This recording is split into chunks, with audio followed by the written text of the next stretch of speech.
Nice too that you can go through different patterns. So we can do a lateral position as well. So we're going to start Jessica up in the shoulder Zercher position.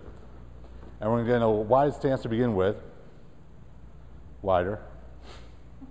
All right, she's going to try to transition to one side, keeping one leg straight. She's sitting back on her hip and she's pushing through the hip, then transition her to the other side. So just like the lunge going forward and back, we're working from a stable base first.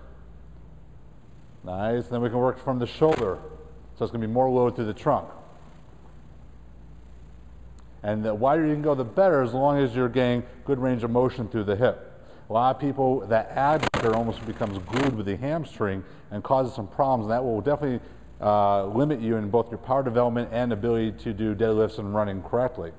So once we go there, we can obviously go into stepping motions as well. But what we want to get to is more dynamic exercises. So Jessica's going to do the lateral side-side high pull. So we want to be strong on one leg, but we also want to be powerful. So she's going to step out to one side, touch the bag down to the ground, and then quickly transition to the other side. Good. In this case, we're a little bit limited in room, so she's going to go to the same side. Nice. Now she really wants to pull again through the hip. You want to start with lighter load because it's a little more intense when you're moving quickly. You don't have as much feedback time through the exercise. So start with a lighter weight and you can always transition to more. She can then flip to the other handles.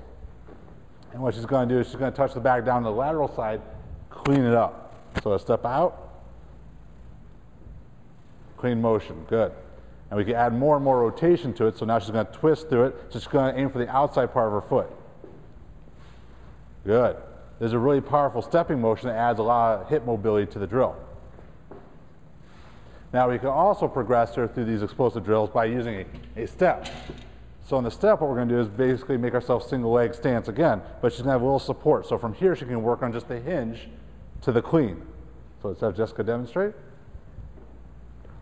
So what she's going to focus on, this allows her to really focus on the hinge and power through the single leg. Again, focuses on pushing through the heel, pushing the hips forward. She can then add a little more rotation to it by adding it to the side. You can see the stability is a factor, but she's getting a lot of feedback from the lower leg and pelvis, which is really important in developing that stability and power. We can eventually move also to the TRX, which we'll show you in another series, so you can develop all-around flexibility and strength while making yourself more resilient to injury. These are foundational movements that should precurse any really heavy lifting or long-distance type of running along with sprinting.